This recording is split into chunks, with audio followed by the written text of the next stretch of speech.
When the machine is running, turn the bucket into the transport position. Engage the quick hitch button on the right hand side of the dash. The alarm will sound.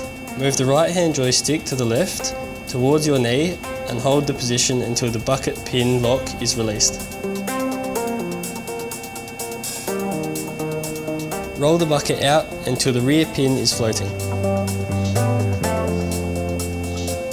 Turn off the quick hitch release button. This will release the front pin and unlock the bucket.